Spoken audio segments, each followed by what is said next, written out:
Something else that you really need in a SCADA system is web deployable and on-premise technology that will live, well, either on-premise or in the cloud, really.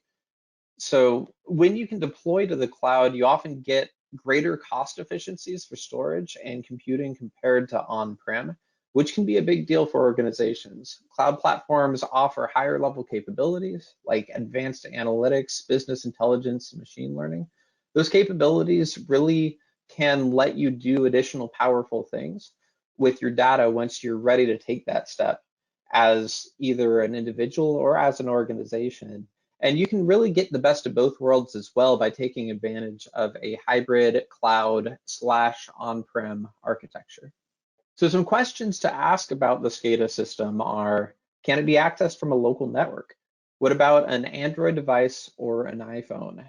Is it possible to run full-featured in a web browser, or does it only offer a limited web browser or mobile experience? Maybe it's just a smaller offering from the SCADA vendor that lets you do specific things in a web browser or mobile, but doesn't have the entire experience or the entire application able to run in there. That's an important question to ask. How long does deployment usually take? Is it instantaneous? Is it when someone presses a save button, it's deployed? Or does it take a certain amount of time for each application version to be deployed? How can it be deployed in the cloud in addition to on-prem? And how can those systems work together? Does it provide a quick way to put OT data into cloud services like AWS and Azure?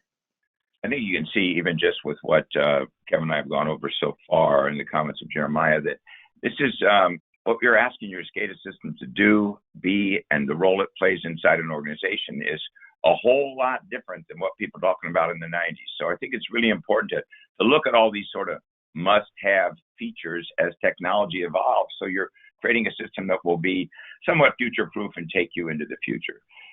One of those components clearly is mobility. Today's SCADA system should be made for mobile as well as desktop. That's really kind of important because, as you might have noticed, there's been a huge proliferation of mobile devices over the past, we'll say, 15 years. That's why the younger members of your workforce are so accustomed to using mobile devices. When you bring mobile solutions into your organization, they can make more data visible and accessible to more of your people, which helps them respond to problems more quickly and to make better decisions. They can be responding for wherever they are in the organization, wherever they are. They're capable of having the data to make those decisions and make them rapidly. So mobile, I think, is a really important point. Some questions you can ask about that SCADA system. Does it work equally well on mobile as on desktop and plant floor screens? Does it offer a first-class solution for building mobile industrial applications? Do the screens look good on any size of device? And how advanced is the mobile component? Is it built mobile first from the ground up, or is the mobile element kind of tacked on? Jeremiah, you have some thoughts on this and experience with this too. I'd like to add from your viewpoint just the importance of mobile SCADA solutions. Yeah, the ability to expand the reach of real-time information beyond the control room, particularly for field and remote users, is really all the rage. We have clients asking for ways to communicate information between field users and the central control room. These users are quite remote. As an example, in the middle of Colorado, they're seeing the same information that the control room has. The demand has always been for more data for the control room. In fact, I was just in an energy summit the other week, and a request from one of our clients is, how do I put more in the hands of my mobile worker to reduce the load on my board or my control room? Things like keeping radio chatter down or issuing a work order from these interfaces are some use cases being talked about. Of course, this isn't a net new concept, but because of this architecture, it doesn't need to be put into a panel or a local HMI. It can all be driven off of a common ecosystem that's agile and scalable. I'd also like to note that leveraging a SCADA and IoT system that leverages HTML5-based components is super critical for building out real-time operational dashboards. You're expanding the reach and access of the Scada system to enterprise users versus having people log in via RDP, log into read-only clients to see the process information. You still have a high-performance HMI built to facilitate the need to operate the plant or the process, but now we're starting to take that OT data up a notch and instantly provide data, insight, and value to other users. That's great, Jeremiah. Thanks. I think that really adds a perspective on just how critical, especially for field workers, mobile technology is for a Scada system. So this next one kind of goes without saying, probably to most of you, but you need to have a Scada that enables remote monitoring. It's also important, though, to have a remote process control enabled Scada that you can do in a secure way, to not just have read-only values. And that is different from some systems that are out there, where you just have read-only from the cloud or from central, because there are concerns about security. If you have a secure system and you have security best practices in place, it can be a safe thing to have remote control as well, which can really enable a lot of things that you can't enable otherwise.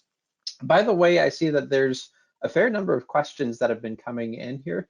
We will get to as many of these as we can when we get to our Q&A section at the end. I just wanted to say we see you, and we are happy that you're submitting questions, and please go ahead and continue doing that.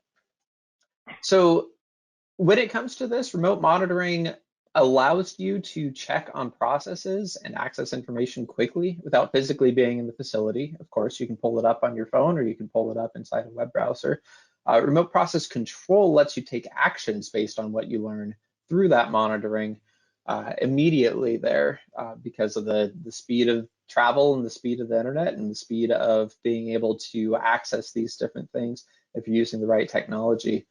You can potentially reduce the number of personnel who are on site and the need for travel. You can lower your operational costs, improve your worker safety, and really speed up your response times for any incident or alarms that are happening. And of course, COVID-19 has really accelerated the move toward remote operations. We've seen a lot of that over the last year, year and a half, and it looks like this is really a permanent shift for many organizations. Here's some really good questions to ask of your Scada system or the Scada systems that you're evaluating when it comes to remote monitoring and process control. Can you easily set up a remote connection to anything inside your enterprise? Can you increase the number of tags and connections without going over budget? Does it enable you to bring and easily build web applications for mobile devices and for desktops? Can you easily bring data in from the field and from edge devices? And can you easily add capabilities like reporting, alarming, enterprise administration to manage a fleet of installations? All right, let's talk about the edge for a minute here. I mean, clearly this is another really important thing for Scada today, edge of network capabilities. Edge computing, I think we all know this now, it's certainly one of the fastest growing areas of industrial automation, and it complements IoT. According to an Eclipse Foundation survey this year, the adoption of edge computing technologies is accelerating alongside the adoption of IoT. So edge computing lets you process more data and push polling closer to the source rather than centrally.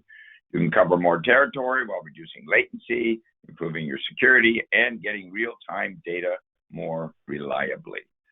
So when you're looking at that and trying to evaluate from edge, here's a couple of questions you want to ask about the Scada system. Does it let you extend data collection, visualization, and system management to the edge? Can you add functionality such as local HMIs, field devices, intelligence, data synchronization, and publication of field device data at the edge? So Jeremiah, you had some good comments to make on the subject of mobile. And let's ask you for Streamline's view. You do a lot of work in oil and gas. Where is edge computing as far as how it's become a big deal to you guys? Do you have any comments about the value of edge? Yeah, absolutely. I would say edge computing is very valuable. It allows a lot of great things, particularly in oil and gas, but really on any geographically distributed SCADA system. One example is we can standardize and inject meaning and context at the edge as much as possible. So A tag isn't just a Modbus address anymore. It's a pressure transmitter, and with metadata, we can say it's also located upstream or downstream of this pump. We can also include things like device and serial number. In these larger IIoT ecosystems, that data now transmits all the way from the edge into the Scada system and into the corporate environment or the enterprise environment for consumption. Additionally, you're opening up the ability to integrate information beyond industrial protocols. These devices can now integrate flat files, PDFs, cameras. You start to realize just how powerful it all is. We can convert that into real-time information for operators or control rooms and analytic and business information for the enterprise. That's great. Thanks for your insight on that whole important area.